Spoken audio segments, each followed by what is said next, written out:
G'day guys, it's Jezza here from Bushbound. Today the cruiser is in the shed because I'm going to be using it to show you how to do an oil change.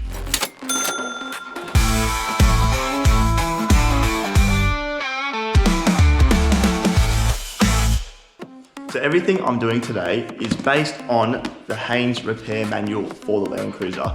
These manuals are such a good idea to buy. It gives you all the info you need on like the timing, the electrical system, automatic transmission, suspension, clutch and driveline, the body according to the factory spec. So it is a great idea to have one of these, and I'll be showing you a few things in here as we go through the oil change. So if we open up to the front of this repair manual, we'll see a lovely 100 Series cruiser there. It also tells you when you need to do certain checks on the car. If you find the page for my car, which is a J105 series, it tells you all your service intervals and what to check at each interval. So here you can see every 10,000 Ks when you do a regular service on it, and it says to replace the engine oil, replace engine oil filter, inspect and clean the air filter, replace the fuel filter, blah, blah, blah, blah, and tells you exactly what you need to do at every single interval, which is really handy. Now this repair manual also tells you exactly what type of oil you need to use for your car based on what engine you've got. For me, it says to use 15W40. That's why I went and bought this bad boy, 15W40. So the numbers on this just mean the viscosity, which is how runny it is. So the first number, 15W, is for the cold temperature. The second is for the hot temperature. That's what the W stands for. W stands for winter.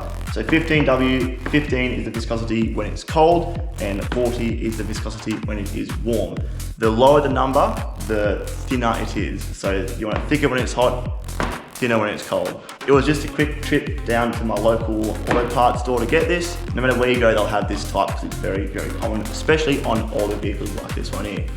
So now that we know what we're doing and we've got our oil, it's time to actually change the oil. I'm showing you how to do it on my 105 Series Landcruiser, but it's pretty much the exact same for any vehicle. So yeah, let's get straight into it. There she is, the mighty 1HZ non-turbo engine. Mighty because it's reliable, not because it's powerful.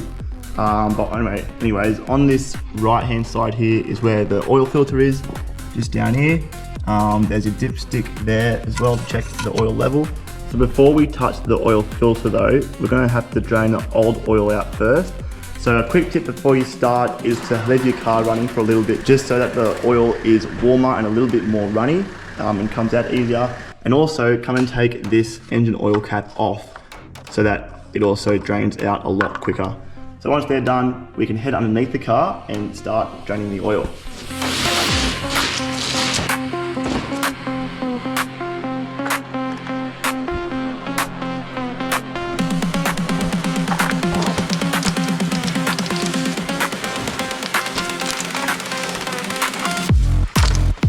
Honestly, a hoist would be so much easier. So I'm under the cruiser now, as you can tell. I'll just show you exactly where it is. So right here, this is your sump on the bottom of your engine, and right at the back here is your sump plug, which is what you undo to let all the oil drain out.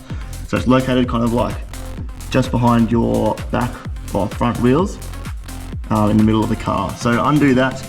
All it is a 14mm spanner, and just undo him, and as soon as he's loose, all the oil will come gushing out. So make sure you have something there to catch the oil when it falls out.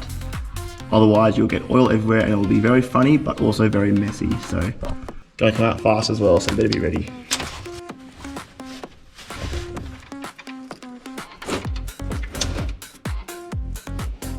Oh, that's hot.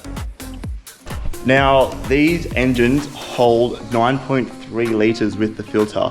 So make sure you have a big enough container underneath to be able to catch all 9.3 litres. Otherwise, it'll be a massive mess. And do you know how I know? I'd rather not say how I know.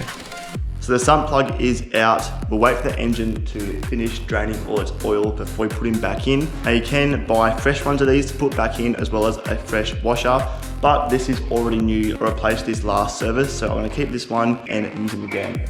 While the engine is still draining, it's time to pull the old oil filter out. So this is the old oil filter now out of the car. It is pretty warm because the car has been running, so just keep that in mind when you do it. There is also a special tool you need to undo the oil filters. It shouldn't be super tight anyways, but a tool like this definitely helps in getting it undone. On these cars as well, there's also a drip tray just underneath this filter, so when you're pulling it off, all the oil gets caught in that drip tray and doesn't spill all over the floor, which is one of the reasons why I love these cars.